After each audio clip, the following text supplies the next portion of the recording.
Good afternoon, kings and queens, and welcome to Business Strategies and Tips with Lady L. I am your host, Lady L, of Success Beyond Strategies LLC, building strategies that become successful actions, helping business owners and entrepreneurs take their vision, mission, and purpose, turning them into legal, successful, and profitable business entities. This show is brought to you by the Magnet Exchange Group, a book club, a social club of like minded individuals with a powerful magnetic attraction. Y'all should have been on the show this morning. Ooh, we had a good time. We develop healthy relationships, we help with positive personal development, and we share wisdom and experiences in generational wealth development and wealth preservation. We have been doing a series or segment called Business Empowerment Days of the Week. That's DAYZ, sharing some golden nuggets to get you successfully and victoriously through your week. Yesterday was Fresh Start Monday. Today is Tackle It Tuesday. We're going to go in. We have been doing a power series that we'll be carrying on through last month and majority of going into this month. We are 13 days in September. Oh my gosh. We are well into the fourth quarter of this year. So we are doing some planning and some preparation to make sure that you are assessing your previous quarters of this year, that you are strategizing and putting together the things that you need to make sure that you are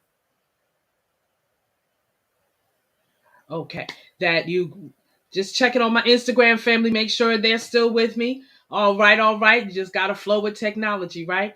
But we are talking about planning and preparation. We want to make sure that you are closing out your 2022 year strong, making sure that you are preparing and that you are putting together the right plans, the right strategies, the right infrastructures to make sure that you can go into 2023, that no matter what the rest of the world is doing and what's going on, you can still maintain, sustain, and grow and make a profitable business entity that much stronger. So planning and preparation is extremely important.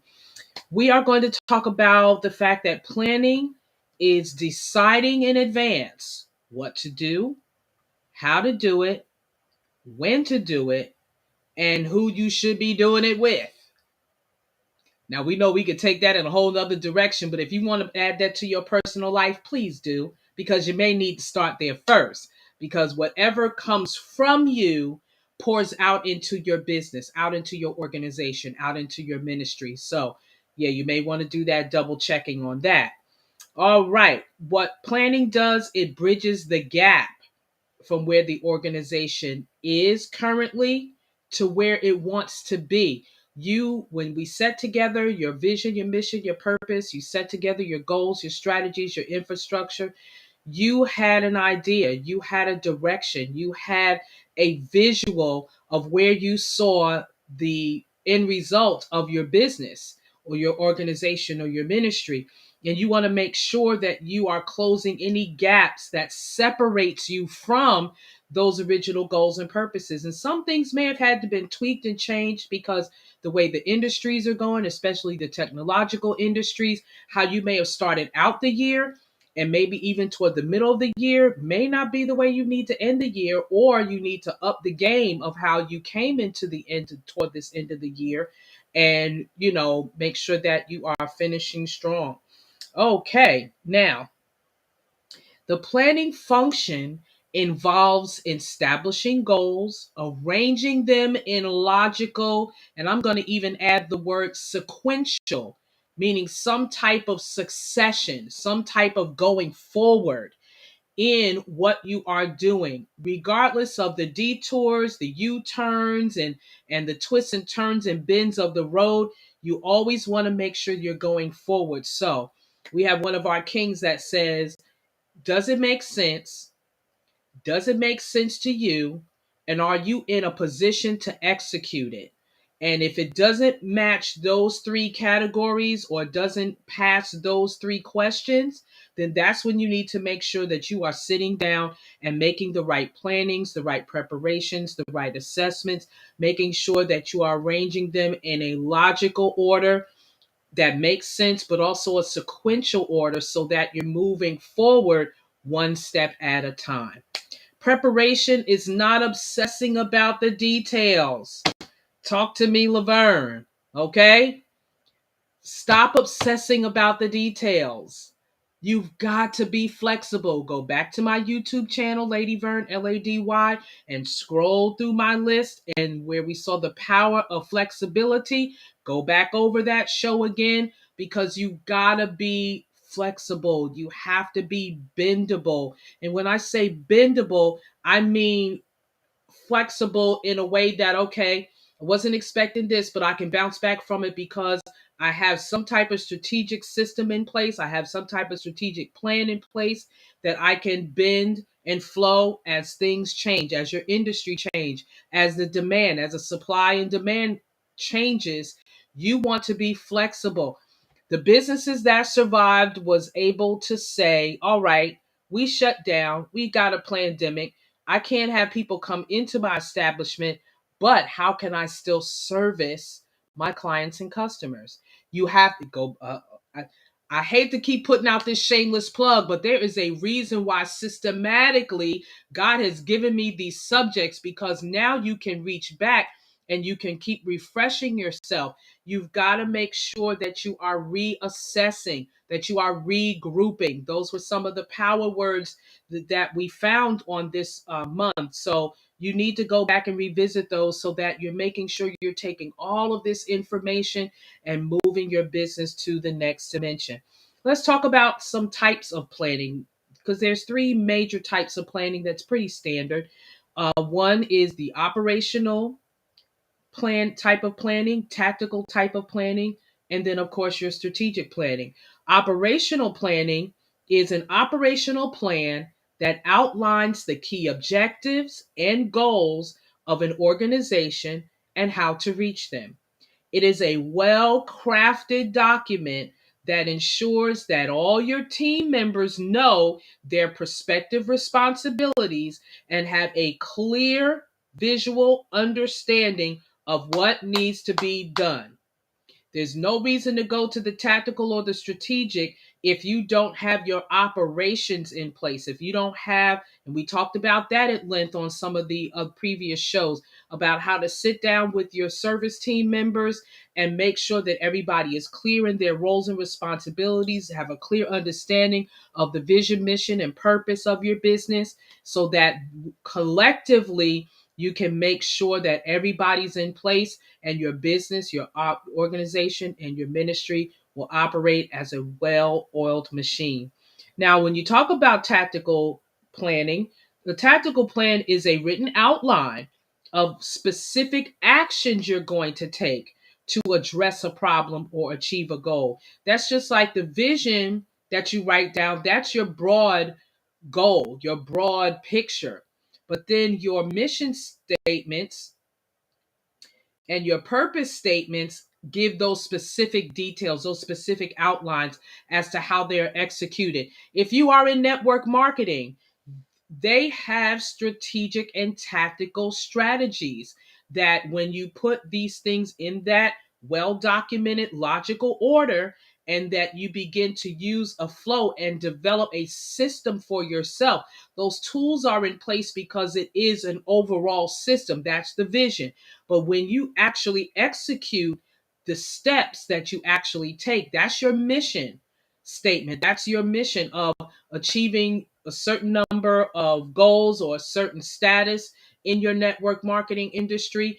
These are the things that when you get that overall plan, now you start breaking it down into those steps. How do you execute to become the top in your industry, the top in your sales, or whatever it is that you are ultimately looking to achieve? That's what you need to understand, that now you're putting together the tactical actions to make that happen. It could list the tasks that you'll do yourself and the tasks that you will delegate. Please, man, please, sir, because I'm doing it myself. I'm saying, God, I'm believing you for a team of people that I can begin to delegate certain things so that I can focus on the weightier matters.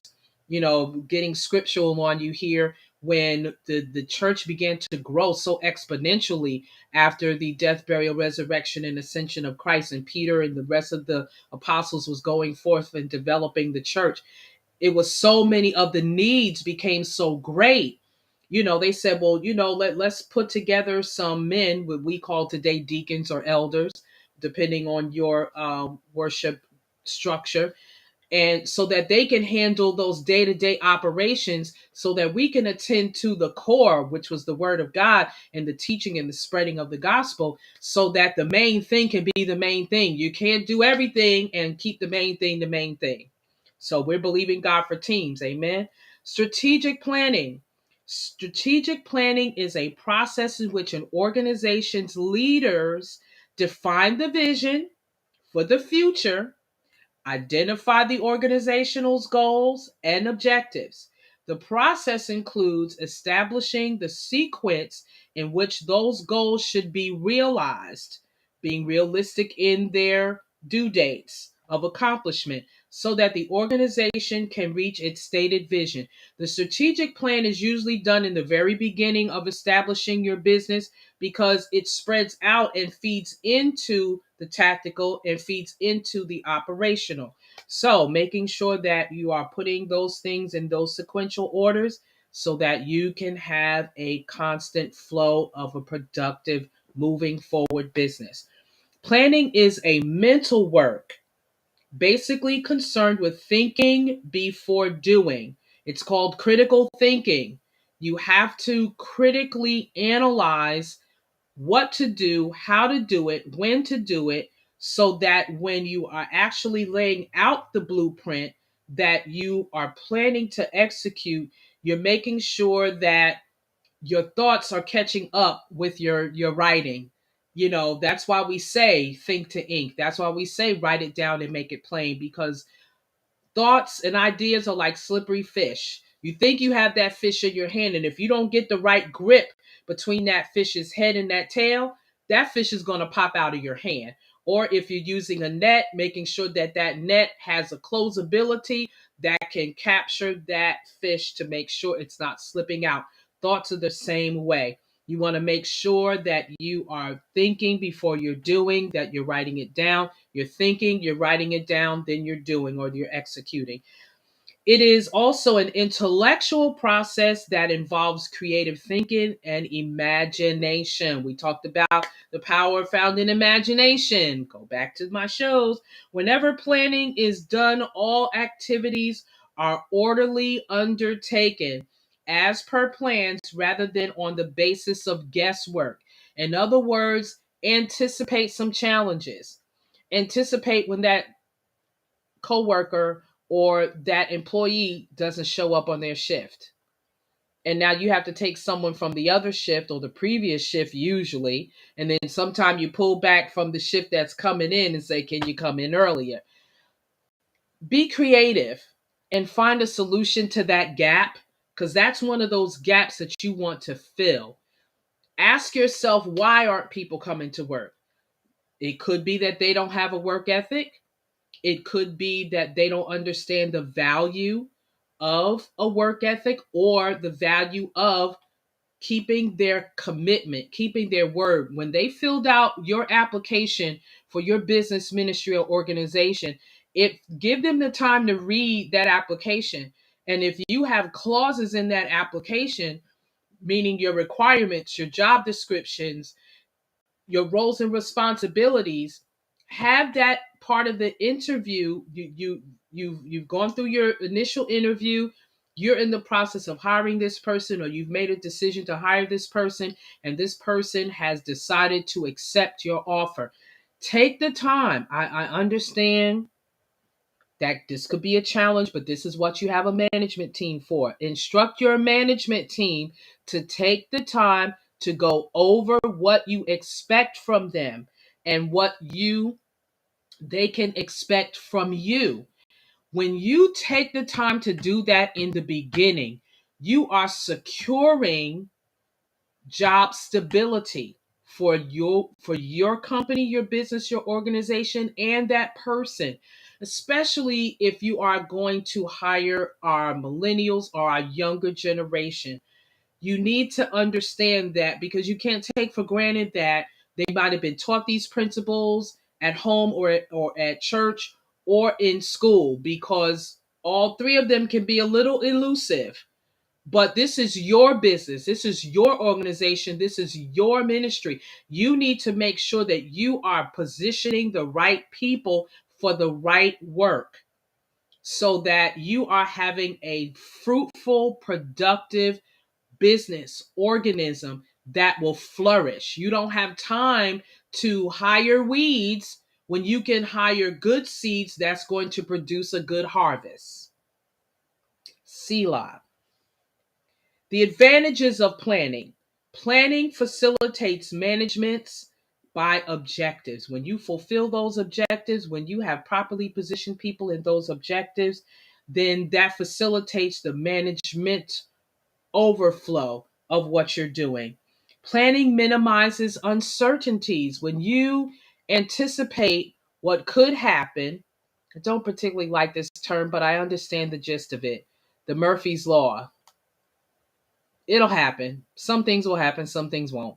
But the point is, anticipate some things. Anticipate. That's why you need to understand your industry, because you need to be talking or connecting or getting feedback or information from people who are successfully doing what you're doing in the industry that you're in, and listen to their stories. Listen to the ups and downs, the ins and outs that they went through.